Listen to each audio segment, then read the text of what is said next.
নমস্কার বন্ধুরা, আমি সুস্মিতা সাহা। সুস্মিতা কুকিংয়ে আপনাদের সবাইকে স্বাগত। আজকে আমার রেসিপি মানকচু আলু আর চিংড়ি দিয়ে রেসিপি। আমি কিভাবে বানাই দেখে নিন, আর আমার রেসিপিটা স্কিপ না করে প্রথম থেকে শেষ পর্যন্ত দেখার অনুরোধ রইল। এইখানে আমি মানকচু আর আলুটাকে ডুমো করে কেটে ভালো করে ধুয়ে তারপর সিদ্ধ করতে বসিয়ে দিয়েছি। সামান্য অল্প লবণ দিয়ে সিদ্ধ করে নিচ্ছি। তারপর ওই কড়াই পরিষ্কার করে কড়াই সর্ষের তেল দিয়ে দিয়েছি। আর এদিকে আমি চিংড়ি মাছটা 10 মিনিট মেখে রেখে দিয়েছি। এখন আমার তেলটা গরম হয়ে গেছে, সামান্য অল্প লবণ দিয়েছি, তাহলে আর চারদিকে ছিটে যাবে না। এখন আমি কচু আর আলুটাকে ভালো করে ভেজে নেব। কচুর মধ্যে যে একটা বিজল ভাব থাকে, ভেজে নিলে সেই ভাবটা আর থাকবে না, সেই জন্য একটু সময় ধরে ভেজে নিতে হবে। আমি এখন দিয়ে দিচ্ছি হলুদের গুঁড়ো। আমি তো আগেই নুন দিয়েছি তেলের মধ্যে, সেই জন্য এখন শুধু হলুদ দিয়ে দিচ্ছি। এখন ভালো করে ভেজে নেব আলু আর কচুটাকে।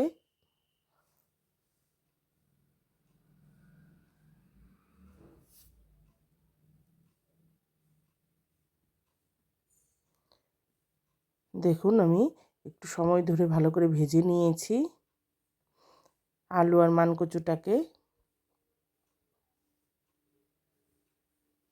তারপর ওই কড়াইয়ে আমি আবারও 1 টেবিল চামচ তেল দিয়ে দিচ্ছি। এখন চিংড়ি মাছটা ভেজে নেব।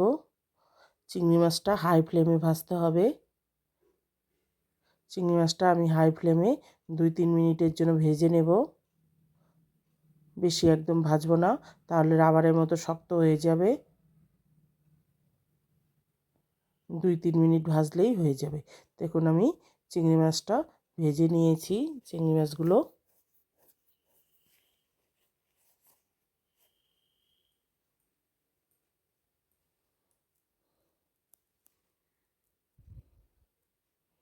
তারপর ওই কড়াইয়ে আমি আবারও সর্ষের তেল দিয়ে দিয়েছি। আবারও আমি 1.5 টেবিল চামচের মতো সর্ষের তেল দিয়েছি। এখন দিয়ে দিচ্ছি ফোড়নের জন্য একটা তেজপাতা, বড় তেজপাতা, সেই জন্য আমি ভেঙে দিয়েছি। আর দিয়েছি একটা শুকনো লঙ্কা, শুকনো লঙ্কাটাকেও ভেঙে দিয়েছি। দিয়ে দিচ্ছি গোটা জিরে 1/2 চামচ। এখন মশলাটাকে আমি 20 সেকেন্ডের জন্য একটু ভেজে নেব। আর কড়াইয়ের যে চারদিকে একটু চিংড়ি ভাজা, মাছ ভাজার যে ইগুলো আছে মশলাগুলো, সেগুলো যখন মশলা কষাবো তখনই চলে যাবে। তারপর আমি 3টে পেঁয়াজ নিয়েছি, মিডিয়াম সাইজের। পেঁয়াজটাকে ভালো করে কুচি করে কেটেছি। এখন আমি গোল্ডেন ব্রাউন করে পেঁয়াজটাকে ভেজে নেব।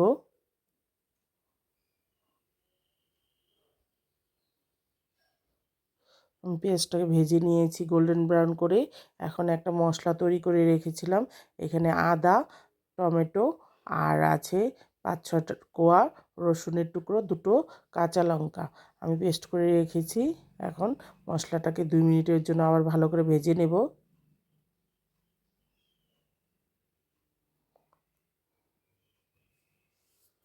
টমেটো, আদা, কাঁচা লঙ্কার গন্ধটা তাহলে চলে যাবে 2 মিনিট ভালো করে ভেজে নিলে। দেখুন, এভাবে কড়াইটা আমার পরিষ্কার হয়ে যাচ্ছে। দেখুন, আমার কড়াইটা পরিষ্কার হয়ে গেছে। আর মশলা বাটি ধুয়ে 2 মিনিট পরে আমি একটু জল দিয়ে দিচ্ছি।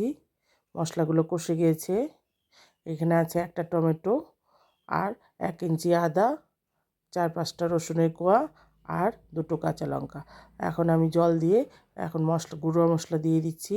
1 চামচ দিয়েছি হলুদের গুঁড়ো, 1 চামচ জিরের গুঁড়ো, 1 চামচ ধনে গুঁড়ো আর 1 চামচ কাশ্মীরি লঙ্কার গুঁড়ো। আমি এখানে আর ঝাল লঙ্কার গুঁড়ো ব্যবহার করব না, আপনারা চাইলে করতে পারেন। আর দিচ্ছি স্বাদ মতো লবণ। এখন আমি মশলাগুলোকে আবারও 1 মিনিটের জন্য ভালো করে ভেজে নেব। যে টমেটো আর আদা, কাঁচা লঙ্কা, রসুনের পেস্ট ছিল তার সঙ্গে একটু 1 মিনিট ভেজে তারপর আমি জল দেব।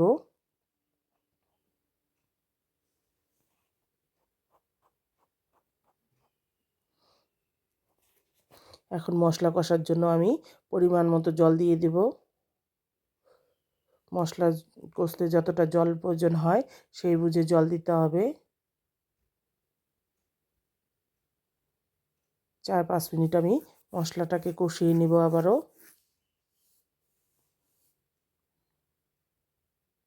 মশলাটাকে যত কষাবেন তত টেস্ট হবে রান্না। দেখুন, আমি মশলা কষিয়ে নিয়েছি, আমার তেল ছেড়ে দিয়েছে। এখন দিয়ে দিচ্ছি আমি 2 চামচ দই ফেটিয়ে রেখেছিলাম, টক দই নর্মাল টেম্পারেচারে রেখে ওই দইটাকে দিয়ে দিচ্ছি। আর দই দেওয়ার সময় গ্যাসের ফ্লেমটা একদম লোতে করে দিতে হবে, তা না হলে দইটা ফেটে যাবে। আমি গ্যাসের ফ্লেমটা একদম লোতে করে দিয়ে আমি মশলার সঙ্গে দইটা মিশিয়ে নিয়েছি। আর দই ঠান্ডা দই ব্যবহার করবেন না।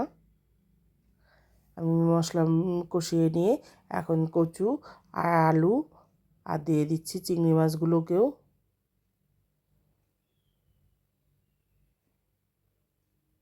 মিশিয়ে একটু সামান্য জল দিয়ে দিব দইয়ের বাটি ধুয়ে।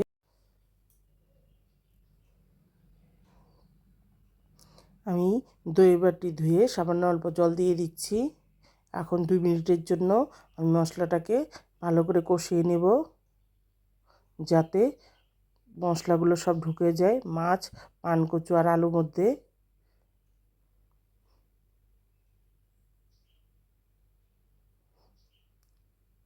আমি হাই ফ্লেমে মশলাটাকে একটু কষিয়ে নেব, অনবরত নাড়াচাড়া করে। দেখুন আমি হাই ফ্লেমে মশলাটাকে কষিয়ে নিয়েছি। নাড়তে হবে মাঝে মধ্যে, তা না হলে লেগে যাবে।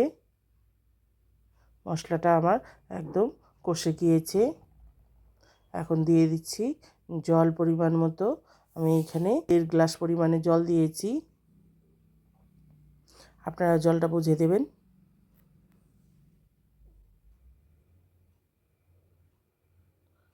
এখন সব কিছু মিশিয়ে নিচ্ছি।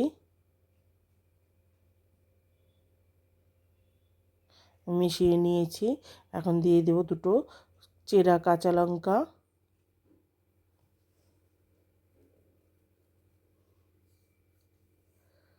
আর দিচ্ছি সামান্য অল্প চিনি স্বাদটাকে ব্যালেন্স করার জন্য। আপনারা চাইলে স্কিপ করতে পারেন, যদি আপনার চিনি না খান, রান্নায় মিষ্টি না খান, তাহলে স্কিপ করতে পারেন। আমি এখন মিশিয়ে নিয়েছি। এখন 10 মিনিট হতে দেব লো ফ্লেমে, একদম ফুটিয়ে নেব, তাহলে আমার গ্রেভিটা ঘন হয়ে যাবে। দেখুন ফুটিয়ে নিয়েছি 10 মিনিট। তারপর দিয়ে দিচ্ছি 1 চামচ গরম মশলা গুঁড়ো আর 1 চামচ ঘি। এখন আমি আবারও ভালো করে মিশিয়ে নেব।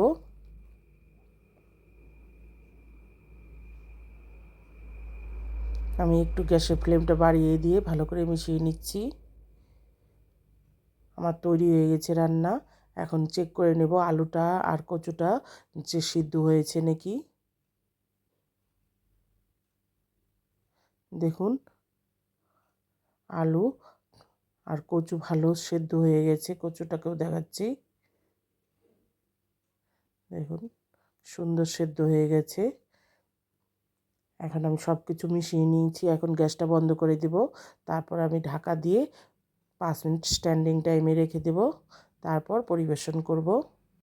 এইভাবে করে খাবেন আর আমাকে কমেন্টসে বলবেন যে খেতে কেমন হয়েছে। আর আমার রেসিপিটা যদি ভালো লাগে প্লিজ লাইক করবেন, শেয়ার করবেন বন্ধুদের সঙ্গে। আর আমাকে উৎসাহিত করে নতুন রেসিপি পাওয়ার জন্য প্লিজ একটা সাবস্ক্রাইব করবেন। আর পাশে থাকা বেল আইকনটি প্রেস করবেন। আমি যখনই কোনো নতুন রেসিপি দেবো সবার প্রথমে আপনাদের সামনে পৌঁছে যাবে। আর ফেসবুক থেকে দেখলে আমার চ্যানেলটা ফলো করে রাখবেন। আবারও নতুন কোনো রেসিপি নিয়ে হাজির হয়ে যাব। ধন্যবাদ। ভালো থাকবেন, সুস্থ থাকবেন।